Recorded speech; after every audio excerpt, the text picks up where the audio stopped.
Ladies and gentlemen, welcome to this month's Top 5 Shelter competition. We've got some incredible builds to show you, so let's take a look at them.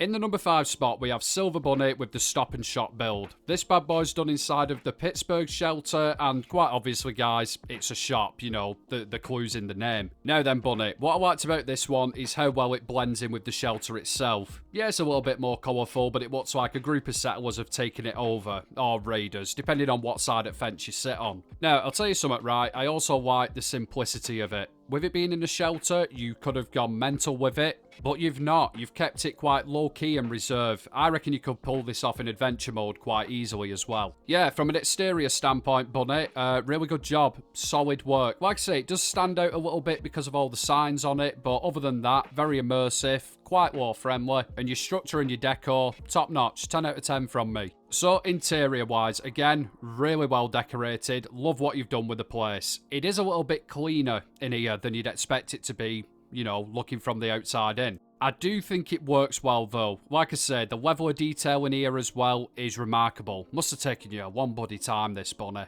Overall, really cool build, good shelter choice, and yeah, top-notch work. Thank you very much for entering this month, Bunny, and congratulations on the number 5 spot.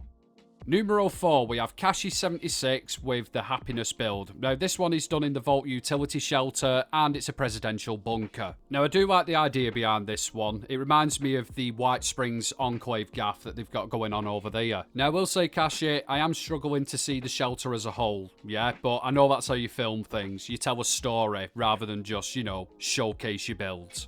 The bits that I can see, though, are actually really well done. The decor is fantastic. No complaints whatsoever. I like that little storage cupboard you've got going on there with all the fine plushies in meat. Yeah, some pretty cool ideas in here. Definitely the decor that caught my eye. So, we've got to mention the elephant in the room. Kashi does use a lot of mods, mainly in terms of character mods. So we have had to, you know, lower it down a little bit because of that. Usually I reserve modified camps to honourable mentions, but I don't think any of the mods actually affect it. Like I say, it's more character-wise on this one.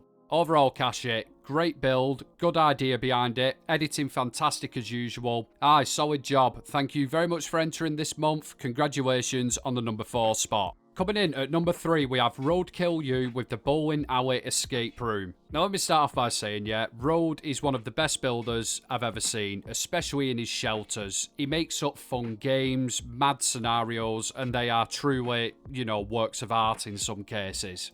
Now, with that being said, it is quite hard to show escape camps and escape shelters on a video format because how do you interact with it? Do you know what I'm saying? So with that being said, I can't really go over too much detail on it because I don't know it. But trust me, I am sure this thing is bloody awesome and a great amount of fun to actually take part in. Now then, what I can say is how awesome it looks. I mean, that's evident, isn't it? It may be an escape room, but there's so much more to it. It's a beautifully made shelter as well. Honestly, even if this thing wasn't a challenge, it still would be very impressive. It looks like a bowling alley. You have done a fantastic job on making this road. You've done a spiffing job on this one, pal. And guys, any of you watching now, if you ever stumble across Road on PlayStation and you see one of his shelters or camps, have a look around them. You will not be disappointed. Some of them are very interactive. Other ones are just funny, like his Gambling Anonymous one. That is absolutely awesome. Anyhow, thank you very much for entering this month. Congratulations on the number 3 spot. More than well deserved, pal. Alright then, so in the number 2 spot, we have an extremely unique shelter. This is the Cyberpunk City by Nuka-Cola Man. Now, you may be looking at it thinking, TNG, that isn't a city. Well, obviously it isn't. In my opinion, this is far cleverer than just throwing together a city. What Nuka-Cola Man has done is built himself a little apartment here, as you can see. Yep, simply lovely. Very nicely put together. No complaints about that at all. The pièce de résistance, though, as the, I don't know, Hungarians say, is what Nuka-Cola Man has done with this window here. Ladies and gentlemen, there is your Cyberpunk City. Now, I don't know about you, but that is a clever as shit idea. What do you lot reckon? I don't know why, and it may just be personal preference. I thought that were really special. It really did make this build stand out. It's so clever, it's so different, and it's beautifully executed as well. Nuka-Cola Man, this was an amazing shelter. Thank you very much for entering. Congratulations on the number 2 spot.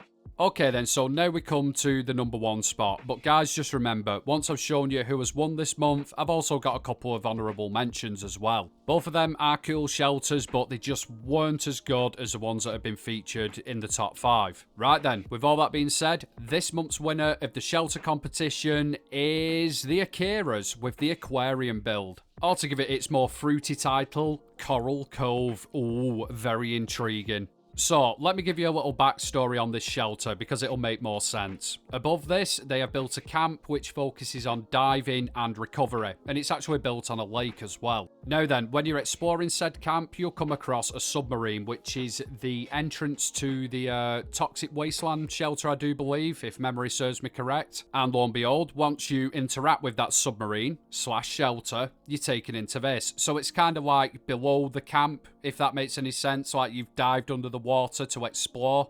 You get what I'm saying, don't you? In short, it's a really clever idea, and the camp and shelter work in tandem with each other. Okay then, so onto the shelter itself. Quite simply, it's incredible. There's no other word to describe it. I have seen this in person, I've been in it, you feel like you're at the bottom of the ocean. When you look out through the glass walls and you see the underwater environments they've built, it does fool you. And trust me when I say, the amount of time and skill this must have taken to put together, I can't even begin to imagine. I think my favourite part of it though is this bit here. They've built a full-on pirate shipwreck, which a normal person would just have as the camp, let alone part of a bigger picture. They've somehow managed to merge in one of the crash planes as if it's, gone down into the lake. And there's just loads of little touches like that make this shelter awesome. Akiras, this thing looks bloody bob on. I loved it in person, and Silver Bunny has done an amazing job of capturing it in video as well. It is such a sublime shelter, this. Thank you very much for entering this month. Congratulations on the number 1 spot. And I hope to see more camps and shelters from you because you guys, yeah, you're up there with the best, let me tell you. Okay then, right, so now we come to the honourable mention section. We have 2 of them as usual, and the first one is going to be Captain Cook with the Dreamweaver build. Now this thing looks dark, it looks spooky, and I am absolutely on board with this kind of build. The structure itself is impressive. I think it's supposed to be a boat, I'm not 100% sure, but the thing that really got me is the way you've used the walls with the orange wallpaper to, I don't know, are you trying to mimic the sunset or lighting or something? I don't know. Either way, it looks bloody awesome. I am pretty sure this is a boat actually now, looking at it with the glass floors and whatnot, but yeah, I'm still not 100%. Let me know down in comments, guys. I'm genuinely intrigued now. Captain Cook, thank you very much for entering this month. Congratulations on the honourable mention. Now then, our final honourable mention goes to Jerry Samucci, or Steadfast Man, if you prefer, with the Fine Arts and Natural Science Museum shelter. This thing's chonky, it's filled to the rafters, and as the title suggests, it's a museum and a fine arts exhibit. I know, it's hard to believe, innit? Straight up with you now, Steadfast Man, I like the idea behind it, I like the decor in it, it's just, I don't know, there was too much of the vault on show, if that makes any sense whatsoever. I don't know if it does, but I get what I'm trying to say in my own head.